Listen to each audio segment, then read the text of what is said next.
E Roberto, quando você primeiro ouviu falar da lei, e o que você achou dela assim? Foi uma surpresa?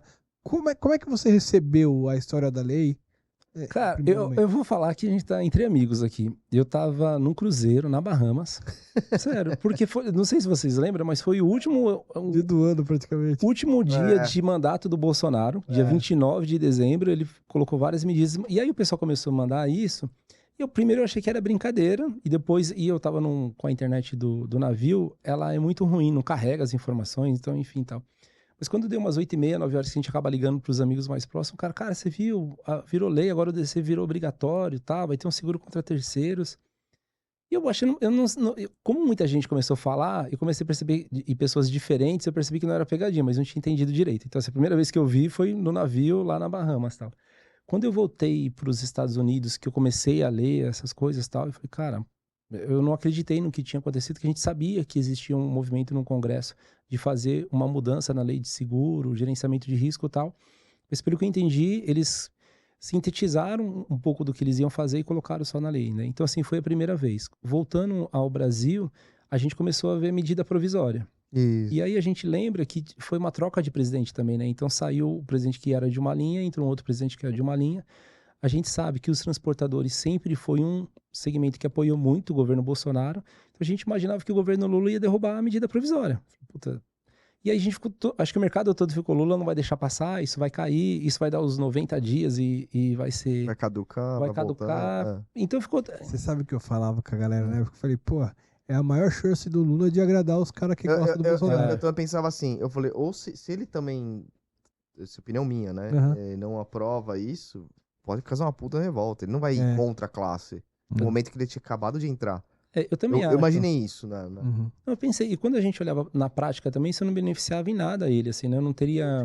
Por que ele ia comprar uma briga É, dessa, né? e assim, agora eu falando, vou responder a pergunta, mas só voltando um pouquinho. Eu acho que isso ajuda muito a sociedade, principalmente na questão do RCV. Todos os países de primeiro mundo, desenvolvido, alguns inclusive da América Latina que não são desenvolvidos, os seguros de terceiros são obrigatórios. Só no Brasil que não é. Hum, Então isso é um ganho também. Claro que eu acho que todos os veículos de passeio, tudo deveria ter um seguro obrigatório, mas agora pelo menos os veículos carregados, a gente sabe que tem uma cobertura de seguro, né? Então ficou nisso. Tive conhecimento da lei e ficava todo mundo. Vai pegar, não vai sair, não vai e tal. Aí teve a primeira, não sei se vocês lembram a primeira votação, eles adiaram mais 15 dias. Aí ficou do cara, aí agora, o que vai acontecer e tal? acompanhando de perto. De isso perto. A também. expectativa era mais que ia caducar do que alguém ia dar uma canetada e não aceitar, né? Sim, aí eu lembro que eu estava acompanhando o dia da votação, o Arthur Lira pediu mais 15 dias, entrou outras coisas na pauta, ele deu mais 15 dias para fazer essa votação, e a lei foi votada, passou, e aí de fato virou lei, dia 19 de junho. Também e aí fizeram algumas alterações que no meu entendimento eu achei assertiva, porque na medida provisória não podia ter DDR, o embarcador não podia contratar o seguro, não sei se vocês se recordam disso, e a lei dizendo que não, aí pode ficar, eu sim. achei que isso foi uma decisão decisão assertiva. da seguradora, né? Eu acho que assim, eu como cliente, contratante, eu posso fazer o seguro. Vamos fazer um exemplo de um condomínio, vai. O condomínio é obrigado a fazer o seguro de incêndio de todos os prédios. Mas eu, como proprietário, eu também posso ter prerrogativa de fazer, Claro. né? Claro. Eu acho que Até porque são coberturas diferentes dentro do nosso mercado. Tem coisas que não são concorrentes, né? digamos assim. Claro, Você tem interesses distintos lá dentro, É. né? Aí eu acho que foi assertivo. Aí quando tornou-se lei, começou aquela situação, tá, mas e as DDRs já emitidas, e as apólices já emitidas lá no passado, tal, né? E eu lembro assim, na época, o que eu fazia de reunião para explicar isso, porque existia muita desinformação no mercado, existiam alguns embarcadores que não entendiam, que não concordavam, ou algumas coisas que eu achava muito interessante, assim, cara, não, mas eu não concordei com a lei.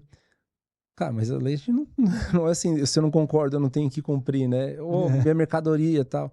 Então, foi indo. Aí, o que eu senti com o tempo foi que foi havendo um conhecimento da lei, uma coisa que nos ajudou muito também. A gente cresceu muito a nossa carteira, nós tínhamos 119 clientes que só tinham a apólice de RC-TRC. Uhum. E a gente mandou para eles a lei, essas coisas e tal.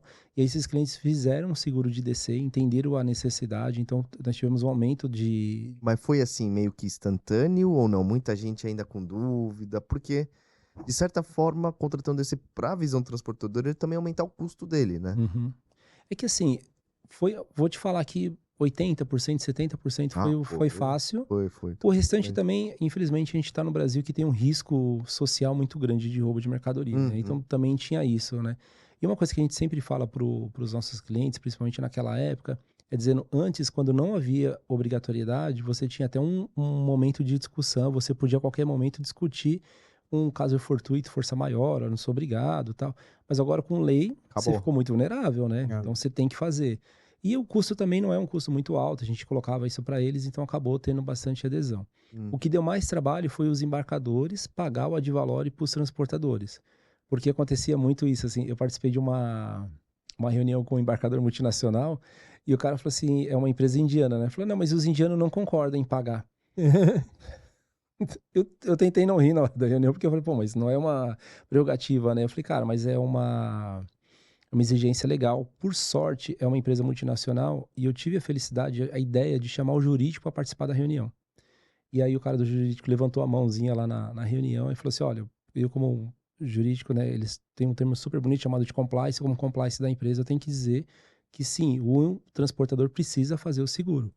Aí o cara do transporte, mas não tá no nosso budget, a gente não tem orçamento. Falar, é uma outra situação. Agora, a obrigatoriedade de fazer, ele tem independente da nossa. Isso ajudou porque os embarcadores tomaram uma noção que era, uma percepção que era uma obrigação legal. Poxa, a gente não tinha previsto isso, não tinha. Tá, tudo bem, isso é um segundo momento. E aí, o que eu fui sentindo de lá para cá? Conforme as apólices dos embarcadores foram renovando, a sua grande maioria foram aderindo ao seguro dos transportadores ou fizeram uma apólice com uma taxa um pouco mais reduzida, deixando o primeiro risco para o transportador e dizendo, olha, se der alguma coisa errada, eu uso a nossa apólice. Os transportadores foram se convencendo também que precisavam averbar essas mercadorias. A gente sempre, quando eles insistiam na DDR, a gente sempre fazia um cálculo. Cara, você transporta X para esse embarcador. Com a nossa taxa, isso vai te custar X de seguro. Você acha que vale a pena mesmo uma demanda judicial, um trabalho, de repente, que você vai ter um desgaste para não pagar? E por sorte ou azar, eu ainda não consegui avaliar qual que é a característica. Nos primeiros 90 dias, nós tivemos 3 sinistros com DDRs, assim, entrou a lei, emitiram a apólice do embarcador depois da lei, e eles deram a DDR para o transportador e por orientação nossa, os nossos transportadores averbaram. Tiveram sinistros e os embarcadores pediram ressarcimento sem abrir a apólice do embarcador. Cara, aí ficou uma situação dizendo assim, cara, para que serve esse documento? Porque geralmente o que acontece? Você abre no embarcador, recebe indenizar e a seguradora subroga o direito e vai atrás do transportador. Sim. Nesse caso, a própria seguradora levantou a mão e falou, não, pode ir direto no transportador. Isso deu muita legitimidade, porque dentro da nossa carteira, preservando os nomes para não expor ninguém, a gente mostrou para dizendo, olha a prática do mercado, isso pode ser cada vez mais frequente, né? E aí os transportadores começaram a fazer. A gente pegou algumas coisas de seguradoras também que foi muito ruins, eu não vou citar nome, mas assim, seguradora que emitiu o DDR de 2022 para 2026, que retroagiu a vigência da pólice, umas coisas bem ruins assim, e eu por viver do mercado de seguro, conseguir tudo, cara, a gente teve uma postura lá na Insert de fazer denúncia na SUSEP. Então toda vez que a gente pegava um desvio de conduta de seguradora, assim, de dar DDR, ou quando eles não informavam que é obrigatório, né, porque foi convencionado, na CNSEG, por exemplo, e em outros sindicatos, que a DDR tem que constar que aquele documento não isenta a responsabilidade do transportador fazer. Porque senão vira um desserviço, né? Eu estou informando para eles, né? Não, eu lembro nessa discussão também, quando gerou, foi aquela discussão interna, né? O que vai fazer? O que vai acontecer? E aí, ainda... Até hoje, Então, é isso não que eu ia falar. bateram o martelo, Verdade. né? Não, exatamente. E isso que eu ia falar. Até hoje ainda me paira algumas dúvidas em relação. Por exemplo, Roberto, você pode até dizer, até melhor que eu, na prática. Tem esse negócio de taxa de primeiro risco, de segundo risco, né? A verba lá para uma taxa muito menor, o transportador averbar isso lá no negócio. Mas, assim, na prática, assim, eu não vi isso, tá? E não sei se é por sorte ou não, mas de um sinistro, por acaso, tem ocorrido do cara conseguir fazer o pagamento ali na pólice do transportador, o recebimento? Eu vou te falar, a grande maioria que nós tivemos, nesse caso, onde que nós temos DDR e o cliente também é verba, quando tem sinistro, a gente até por preservação, a gente abre também na pólice do transportador. Tá. Porque pode acontecer muitas coisas. O embarcador pode demorar para receber da seguradora, e aí pode começar a pressionar o transportador sobre aquela indenização, e se a gente não abrir o processo, a gente fica com o time muito apertado, ou seja, que a gente perdeu, teoricamente, o time da abertura. Então, a gente abre, algumas vezes o nosso processo sai a indenização e a gente fica aguardando o posicionamento do embarcador. Então, isso a gente faz. Tá.